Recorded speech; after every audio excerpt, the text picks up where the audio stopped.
tetap tidak mengubah satu tetes cinta pun untuk Indonesia.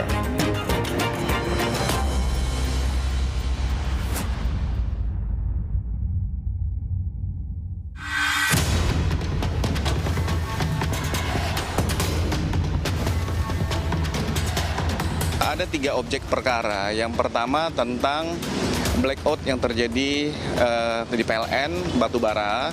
Yang kedua tentang Asabri. Yang ketiga tentang Krakatau Steel. Jadi untuk penggeledahan di lokasi The Club, kita telah melakukan penyitaan beberapa dokumen dan beberapa elektronik termasuk handphone. Kemudian untuk uang kira-kira hampir 60 miliar rupiah. Kemudian di money changer total sekitar 7,2 miliar rupiah.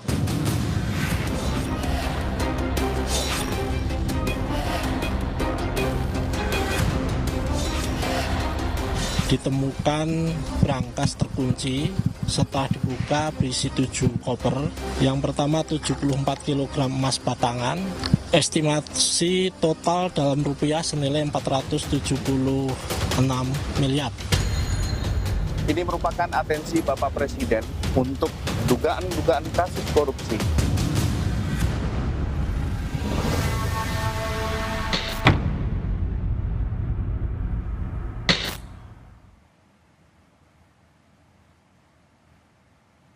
Selamat malam saudara, program Rosi kembali hadir ke hadapan Anda sebagai ruang opini sumber informasi bersama saya Friska Clarissa.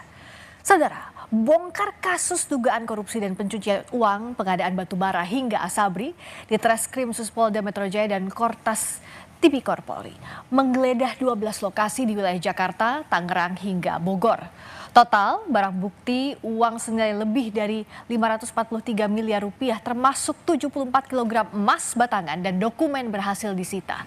Benarkah kasus ini melibatkan oknum penyelenggara negara?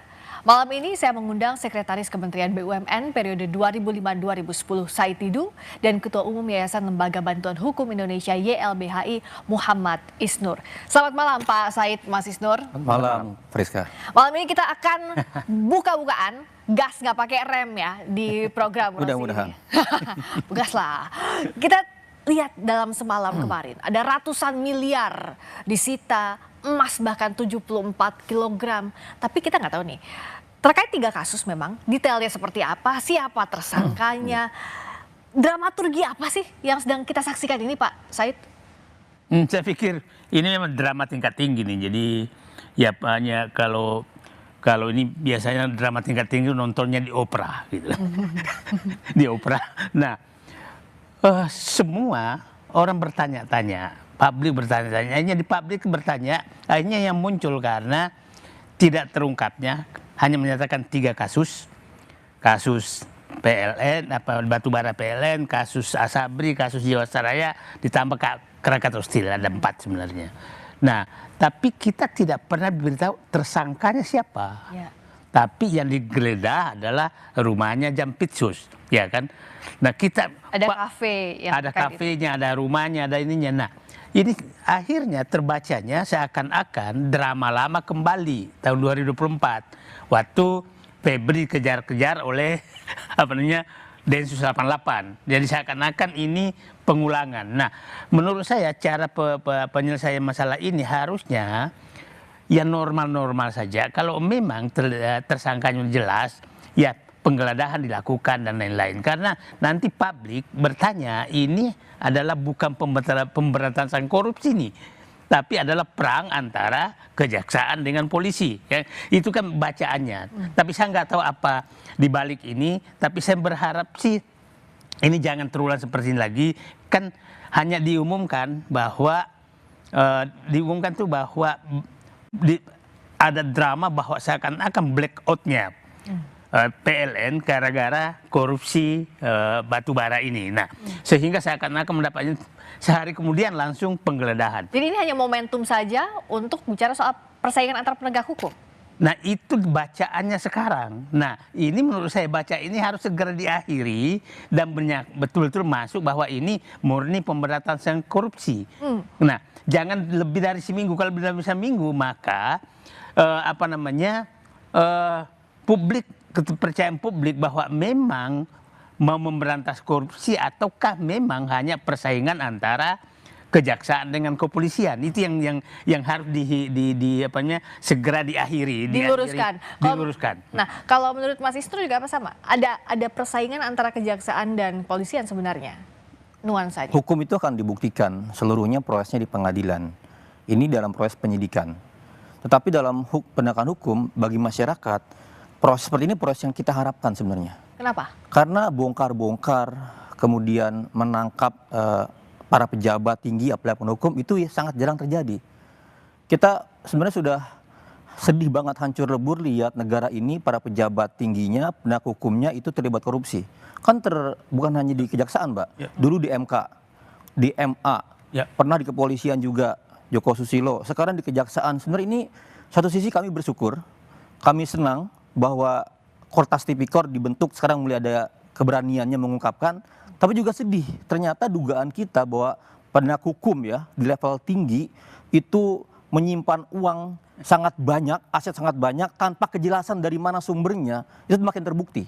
Waktu Zero Prikor 1 triliun, ya. Ini hampir setengah triliun. Kita nggak masuk akal dari mana uang sedemikian rupa bisa ada di sebuah tempat yang dimiliki dan berkorelasi dengan pejabat tinggi penegak hukum. Ya, dan bahkan banyak warga juga bilang itu 74 kilogram. Emas lapisannya Monas saja 72 kilogram. Dapat dari mana? Dapat dari mana sebanyak itu 74 kilogram? Kan ada proses pengambilan atau proses suap menyuap, proses yang tidak halal selama ini terjadi dan menurut saya tidak sebentar itu. Prosesnya cukup lama. Dan kenapa baru dibongkar sekarang? Nah itu Pak Said, kenapa?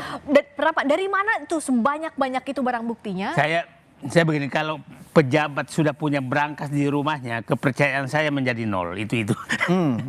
Jadi saya bekas pejabat, ya. Saya bekas pejabat, mikir punya berangkas saja, gaji aja masuk dompet pas-pasan, kok punya berangkas. Boro-boro masukin ke berangkas.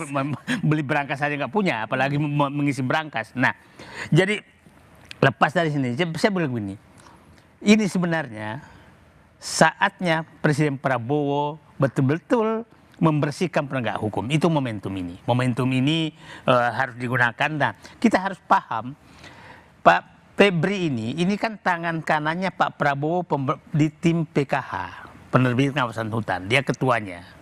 Ketua Pak Febri ini ketuanya. Nah, meskipun sampai sekarang belum disebut juga resmi ya nama ini. Nah, yang digeledah ya itu yang saya bilang. Ini kan dramanya, jangan sampai drama ini kalau tersangkanya nggak dibuka, maka orang bisa menafsirkan bahwa ada oligarki yang menyerang tim PKH. Saya ngomong-ngomong soal ini, baca tuh apa yang Pak Said Didu cuitkan di media sosial. Kita akan lihat serangan balik geng SOP. Solo, oligarki, Parcok ke pusat komando serangan ke oligarki sedang berlangsung. Itu saja. Ini maksudnya gimana?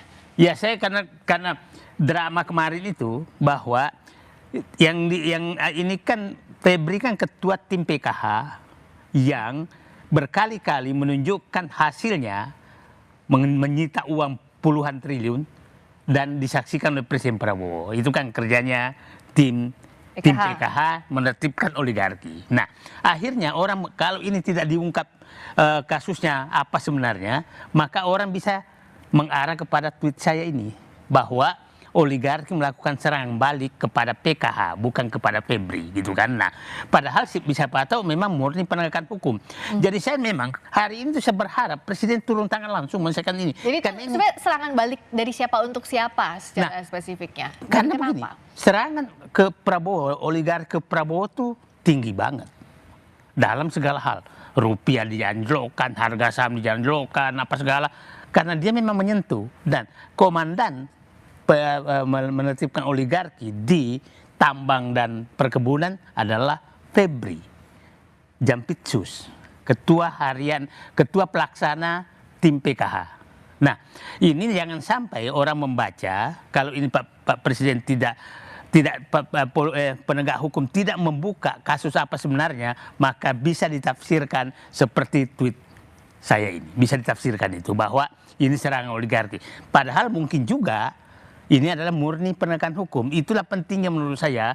Ini kan sampai sekarang nggak ada apa kasusnya, siapa tersangkanya, ya. Terus dalam rangka apa sehingga dilakukan penggeledahan. Karena penggeledahan itu adalah kalau sudah biasanya pemahaman saya, kalau sudah jelas kasusnya, tersangkanya penggeledahan itu adalah pengambilan barang bukti. Nah, tapi kalau sampai hari ini yang Pak Said baca lebih besar mana? Murni penegakan hukum atau perlawanan hukum? bisa campur, Bisa campur karena? bisa campuran, pemahaman saya ini masih bercampur. Tapi jangan mengorbankan penegakan hukum. Saya setuju. Jangan mengorbankan penegakan hukum. Jadi menurut saya ini juga saatnya polisi harus menyatakan kalau ini menyatakan kasusnya ini, tersangkanya ini itu jangan ditutupi begini, karena kalau begini terus maka orang bisa berpandangan siapa tahu menunggu negosiasi di balik layar. Itu yang paling bahaya. Ya, transparansi harus berlanjut, Mbak. Jadi oke, orang melihat semua penggeledahannya, tetapi kan harus diteruskan. Oke, kalau ini penyidikan berarti sudah ada pidananya. Pidananya apa? Kemudian siapa tersangka, ditetapkan tersangkanya siapa dengan segera, saksinya mana saja. Dan tentu pihak-pihak yang dirugikan dalam konteks misalnya geledah tanpa sah, dia bisa gugat pra peradilan. Maka pertanyaan besar kan penggeledahan ini pasti izin dari pengadilan. Di mana izin pengadilannya? Jadi ini ranah yang menurut saya akan diuji di pengadilan nanti sejauh mana konstruksi. Apakah uang yang digeledah ini sekian sangat besar ini itu bersumber dari hal-hal yang tidak jelas. Karena misalnya kalau pakai tindak pidana pencucian uang kan harus dibuktikan tuh uangnya dari mana sumbernya. Dalam konteks dia sebagai misalnya pejabat PNS kan nggak realistis. Pejabat PNS misalnya ASN ketika ada Pak Didu punya uang sekian puluh miliar itu dalam masuk akal, kita nggak masuk akal kalau dia pengandelin gaji gitu. Apalagi misalnya di apa istilahnya KPK itu status atau laporan keuangan LHKPN. Itu kan ada jelas misalnya LHKPN-nya berapa. Misalnya kalau Pak Jampitsus itu 18 miliar gitu. Nah sekarang di rumahnya ada sekian puluh miliar. Berarti ada yang tidak sinkron antara LHKPN dengan jumlah apa yang didapatkan di rumahnya. Artinya bukan semata-mata serangan balik oligarki dong, tapi aparat penegak hukum yang bobrok juga memang. Kalau itu sih saya pikir pengetahuan publik lah. Artinya itu keniscayaan kalau dari kasus ini. Ya udahlah, kita lah tahu lah semua, nggak usah kita tutupi. Penegakan hukum dari pusat sampai kabupaten tuh, udahlah kita paham lah. Dan itu sesuai dengan data banyak. Jadi baik itu Transparansi Internasional, World Justice Project, banyak sekali indikator indeks yang menyebabkan bahwa salah satu dunia yang paling korup di Indonesia adalah lembaga penegak hukum. Dan yang salah satu yang paling berat adalah hukum pidana. Jadi aparat penegak hukum menjadi sarana bukan lagi menegakkan keadilan, tetapi menjadikan hukum sebagai komoditas. Dia melihat perkara itu sebagai ruang untuk melakukan pengambilan uang. Itu riset lembaga sangat banyak. Di kasus ini Anda bagaimana melihat itu? Ada celah sebagai komoditas hukum pidana? Ya kalau kemudian nanti kalau misalnya sebagai penegak hukum, sebagai misalnya pejabat di kejaksaan dalam rangkaian pengadilan terbukti bahwa dia melakukan tindak pidana korupsi, berarti kan dia dari mana korupsinya? Apakah sebagai posisi dia dalam jabatannya? Berarti kan kalau dalam jabatan dia menggunakan hukum sebagai komoditas. Nah itu harus dibuktikan di pengadilan. Problemnya sekarang gini Mbak, kepolisian penyidikan, tapi kan kepolisian nggak bisa bawa ke pengadilan. Yang penuntut adalah kejaksaan. Pertanyaannya apa Kejaksaan Agung kemudian menerima berkas dibawa ke pengadilan, sedangkan dia menyidik atau menuntut dirinya sendiri misalnya. Kan harus juga jelas statusnya yang disidik ini siapa. Kalau dia dalam jabatan berarti dia harus mundur atau diberhentikan jabatannya.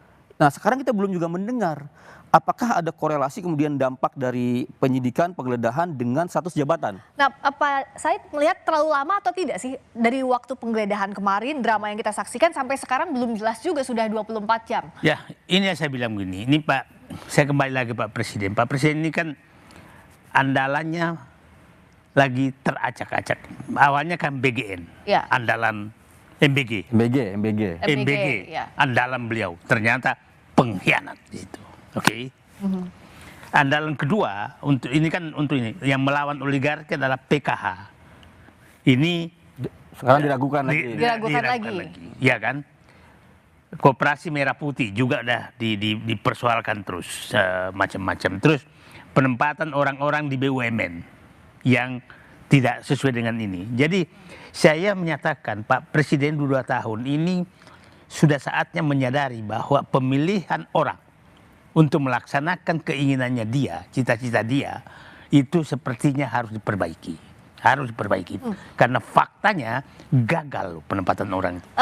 Kenapa selama ini Presiden bisa tanda kutip kecolongan orang-orang yang dipercayanya justru melakukan hal yang tidak semestinya? Yang kedua, yang juga jadi pertanyaan kemarin pada saat terjadi penggeledahan itu, ada juga TNI yang menjaga ketat di rumah Jampitsus saat polisi tengah melakukan penggeledahan di sejumlah lokasi. Ini dua pertanyaan yang mengemuka.